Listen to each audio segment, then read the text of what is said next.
আসসালামু আলাইকুম, সবাই কেমন আছেন? আশা করি সবাই ভালো আছেন। বন্ধুরা, মাদক দ্রব্য নিয়ন্ত্রণ অধিদপ্তর থেকে আরও একটি বিশাল নিয়োগ বিজ্ঞপ্তি প্রকাশিত হয়েছে। আর এই নিয়োগ বিজ্ঞপ্তির মধ্যে বাংলাদেশের সকল জেলার প্রার্থীরা এসএসসি এবং এইচএসসি পাশে আবেদন করতে পারবেন। কিভাবে আপনারা আবেদন করবেন? আবেদন করতে হলে শিক্ষাগত যোগ্যতার পাশাপাশি অভিজ্ঞতা কী কী প্রয়োজন পড়বে, বয়স কত প্রয়োজন পড়বে, কত তারিখে আবেদন শুরু হবে, কত তারিখে শেষ হবে, সবকিছু নিয়ে বিস্তারিত আলোচনা করব এই ভিডিওতে।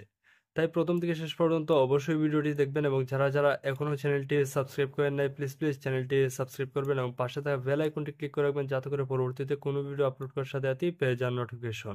প্রথমে যে পদ আছে সেটি হলো স্টোর কিপার। আর এই পদে 10,200 টাকা থেকে 24,680 বেতনে 13 জন লোক নিয়োগ করা হবে। আর এই পদে আবেদন করতে হলে শিক্ষাগত যোগ্যতা প্রয়োজন পড়বে কোনো স্বীকৃত বিশ্ববিদ্যালয়তে ন্যূনতম দ্বিতীয় শ্রেণী বা সমমানের সিজিপিএ সহ স্নাতক বা সমমানের ডিগ্রি থাকলে আবেদন করতে পারবেন। এরপরে অটো মেকানিক পদে 10,200 টাকা থেকে 24,680 বেতনে একজন লোক নিয়োগ করা হবে। আর এই পদে স্বীকৃত বোর্ড হতে বিজ্ঞান বিভাগে ন্যূনতম দ্বিতীয় বিভাগ বা সমানের জিপিএ সহ উচ্চমানের সার্টিফিকেট মানে এইচএসসি পাস হলে কিন্তু আবেদন করতে পারবেন। এবং এর পাশাপাশি কোনো স্বীকৃত ইনস্টিটিউট হতে মোটর মেকানিক ট্রেড কোর্স সম্পন্ন হতে হবে। এরপরে ডাটা এন্ট্রি কন্ট্রোল অপারেটর পদে 9,300 টাকা থেকে 22,490 টাকা বেতনে 3 জন লোক নিয়োগ করা হবে। আর এই পদে স্বীকৃত কোনো বোর্ড হতে উচ্চ মাধ্যমিক সার্টিফিকেট বা সমানের পরীক্ষা উত্তীর্ণ হলে কিন্তু আবেদন করতে পারবেন। এবং এর পাশাপাশি সরকারি প্রতিষ্ঠানে কম্পিউটার পার্সোনাল নিয়োগ বিধিমালা 2019-এর তফসিল 3-এ উল্লিখিত পরীক্ষা উত্তীর্ণ হতে হবে। এরপরে অডিও ভিজুয়াল অপারেটর পদে একজন লোক নিয়োগ করা হবে 9,300 টাকা থেকে 22,490 টাকা বেতনে। আর এই পদে স্বীকৃত কোনো বোর্ড হতে ন্যূনতম দ্বিতীয় বিভাগ বা সমমানের জিপিএ সহ উচ্চ মাধ্যমিক সার্টিফিকেট পাস হলে কিন্তু আবেদন করতে পারবেন। এবং এর পাশাপাশি অডিও ভিজুয়াল মেশিন অপারেশনে অভিজ্ঞতা সম্পন্ন হতে হবে। এরপরে পাম্প অপারেটর পদে 9,300 টাকা থেকে 22,490 টাকা বেতনে একজন লোক নিয়োগ করা হবে। আর এই পদে স্বীকৃত কোনো বোর্ড হতে উচ্চ মাধ্যমিক সার্টিফিকেট বা সমানের পরীক্ষায় মানে এইচএসসি পাস হলে কিন্তু আবেদন করতে পারবেন। এবং এর পাশাপাশি ইলেকট্রিক্যাল বা মেকানিক্যাল বিষয়ে ন্যূনতম 6 মাসের সার্টিফিকেট কোর্স সম্পন্ন হতে হবে। এরপরে রিসিপশনিস্ট পদে 9,300 টাকা থেকে 22,490 টাকা বেতনে একজন লোক নিয়োগ করা হবে। আর এই পদে স্বীকৃত বোর্ড হতে ন্যূনতম দ্বিতীয় বিভাগ বা সমানের জিপিএ সহ উচ্চ মাধ্যমিক সার্টিফিকেট মানে এইচএসসি পাস হলে কিন্তু আবেদন করতে পারবেন। এবং এর পাশাপাশি কম্পিউটারে এমএস অফিসের দক্ষতা থাকতে হবে।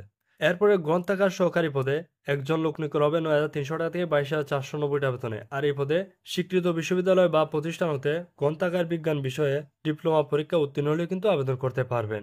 এরপরে সর্বশেষ যে পদ আছে সেটি হলো অফিস সহায়ক। আর এই পদে 8,250 টাকা থেকে 20,010 টাকা বেতনে 44 জন লোক নিয়োগ করা হবে। আর এই পদে স্বীকৃত কোনো বোর্ড হতে মাধ্যমিক স্কুল সার্টিফিকেট বা সমানের পরীক্ষা উত্তীর্ণ হলে কিন্তু আবেদন করতে পারবেন। মানে এসএসসি পাস হলে কিন্তু আবেদন করতে পারবেন এবং যারা মাদ্রাসা থেকে দাখিল পাস করছেন তারাও কিন্তু আবেদন করতে পারবেন। তো এই ছিল পদের বিবরণ। এখন দেখবো আবেদন করতে হলে প্রার্থীদের বয়স কত প্রয়োজন পড়বে। 1 আগস্ট 2025 তারিখে যাদের বয়স সর্বনিম্ন 18 এবং সর্বোচ্চ 32 বছরের মধ্যে বয়স থাকবে তারাই কিন্তু আবেদন করতে পারবেন। আর অবশ্যই আপনাদেরকে অনলাইনে আবেদন ফর্ম পূরণ করতে হবে। আর অনলাইনে আবেদন ফর্ম পূরণ করতে হলে এই যে দেখতে পারতেছেন এখানে একটি ওয়েবসাইট লিঙ্ক দেওয়া আছে dnc.teletalk.com.bd। এই যে ওয়েবসাইট আছে এই ওয়েবসাইটে প্রবেশ করে আপনাদেরকে আবেদন ফর্ম পূরণ করতে হবে। আবেদন শুরু হবে 28 আগস্ট 2025 তারিখ সকাল 10টা থেকে এবং আবেদনের শেষ তারিখ 18 সেপ্টেম্বর 2025 তারিখ বিকেল 5টা পর্যন্ত। তো এই সময়ের মধ্যে কিন্তু আপনাদেরকে আবেদন ফর্ম পূরণ করতে হবে এবং আবেদন ফর্ম পূরণ করার সময় 300x300 পিক্সেলের একটি ছবি এবং 300x80 পিক্সেলের একটি স্বাক্ষর প্রয়োজন পড়বে। ছবি এবং স্বাক্ষর সহ আপনাদের যাবতীয় সবগুলো তথ্য দেওয়ার পরে আপনাদেরকে আবেদন ফর্ম সাবমিট করতে হবে। আর আবেদন ফর্ম সাবমিট করার পরে আপনাদেরকে একটি অ্যাপ্লিকেন্টস কপি দেওয়া হবে। আর সেই অ্যাপ্লিকেন্টস কপিতে আপনাদেরকে একটি ইউজার আইডি দেওয়া হবে। আর সেই ইউজার আইডিটি ব্যবহার করে পরবর্তী 72 ঘন্টার মধ্যে টেলিটক প্রিপেড সিম থেকে 2টি এসএমএস এর মাধ্যমে আবেদন ফি জমা দিতে হবে। তো যারা 1 থেকে 7 নং পদে আবেদন করবেন তাদের জন্য আবেদন ফি প্রয়োজন পড়বে সর্বমোট 112 টাকা। এবং যারা 8 নং অর্থাৎ অফিস সহায়ক পদে আবেদন করবেন তাদের জন্য আবেদন ফি প্রয়োজন পড়বে সর্বমোট 56 টাকা। এবং যারা অনগ্রসর প্রার্থীরা আছেন তাদের ক্ষেত্রে যে কোনো পদে আবেদন করেন তাদের জন্য আবেদন ফি প্রয়োজন পড়বে সর্বমোট 56 টাকা।